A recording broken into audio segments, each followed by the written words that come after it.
एक व्यक्ति इस बात से परेशान था कि घर के सारे खर्चे उसे ही उठाने पड़ते हैं, पूरे परिवार की जिम्मेदारी उसी के ऊपर है, किसी ना किसी रिश्तेदार का उसके यहाँ आना जाना लगा ही रहता है।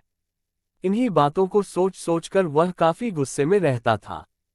बच्चों को अक्सर डांट देता था तथा अपनी पत्नी से भी ज्यादातर उसका किसी न किसी बात पर झगड़ा चलता रहता था। एक दिन उसका बेटा उसके पास आया और बोला, पिताजी मेरा स्कूल का होमवर्क करा दीजिए। वह व्यक्ति पहले से ही तनाव में था तो उसने बेटे को डांट कर भगा दिया। लेकिन जब थोड़ी देर बाद उसका गुस्सा शांत हुआ तो वह बेटे के पास गया तो देखा कि बेटा सोया हुआ है और उसके हाथ में उसके होमवर्क की कॉपी है। उसने कॉपी लेकर देखी और जैसे ही उसने कॉपी नीचे रखनी चाही, उसकी नज़र होमवर्क के टाइटल पर पड़ी। होमवर्क का टाइटल था वे चीजें जो हमें शुरू में अच्छी नहीं लगती लेकिन बाद में वे अच्छी ही होती हैं। इस टाइटल पर बच्चे को एक पैराग्राफ लिखना था जो उसने लिख लिया था। उत्सुकतावश उसने बच्चे का लिखा पढ़ना शुरू किया। बच्चे ने लिखा था, मैं अपने फाइनल एग्जाम को बहुत धन्यवाद देता हूं क्योंकि शुरू में तो ये बिल्कुल अच्छे नहीं लगते लेकिन इनके बाद स्कूल की छुट्टियां पड़ जाती हैं। मैं खराब स्वाद वाली कड़वी दवाइयों को बहुत धन्यवाद देता हूं क्योंकि शुरू में तो ये कड़वी लगती है लेकिन ये मुझे बीमारी से ठीक करती है। मैं सुबह सुबह जगाने वाली उस अलार्म घड़ी को बहुत धन्यवाद देता हूं जो मुझे हर सुबह बताती है कि मैं जीवित हूं।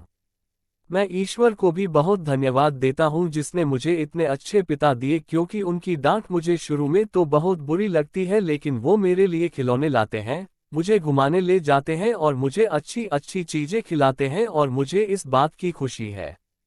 बच्चे का होमवर्क पढ़ने के बाद वह व्यक्ति जैसे अचानक नींद से जाग गया हो। उसकी सोच बदल सी गई।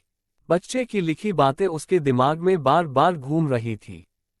फिर वह व्यक्ति थोड़ा शांत होकर बैठा और उसने अपनी परेशानियों के बारे में सोचना शुरू किया।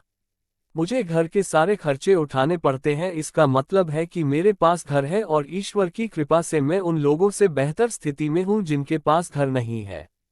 मुझे पूरे परिवार की जिम्मेदारी उठानी पड़ती है, इसका मतलब है कि मेरा परिवार है, बीवी बच्चे हैं और ईश्वर की कृपा से मैं उन लोगों से ज्यादा खुशनसीब हूं जिनके पास परिवार नहीं है और वो दुनिया में बिल्कुल अकेले हैं।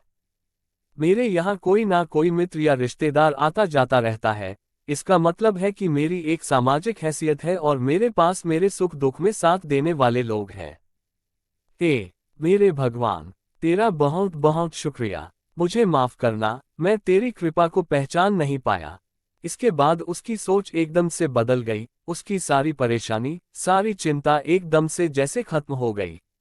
वह एकदम से बदल सा गया। वह भागकर अपने बेटे के पास गया और सोते हुए बेटे को गोद में उठाकर उसके माथे को चूमने लगा और अपने बेटे को तथा ईश्वर को धन्यवाद देने लगा। कहानी से सीख, हमारे सामने जो भी परेशानियां हैं, हम जब तक उनको नकारात्मक नजरिए से देखते रहेंगे तब तक हम परेशानियों से घिरे रहेंगे, लेकिन जैसे ही हम उन्हीं चीजों को, उन्हीं परिस्थितियों को सकारात्मक नजरिए से देखेंगे, हमारी सोच एकदम से बदल जाएगी। हमारी सारी चिंताएं, सारी परेशानियां, सारे तनाव एकदम से खत्म हो जाएंगे और हमें मुश्किलों से निकलने के नए नए रास्ते दिखाई देने लगेंगे।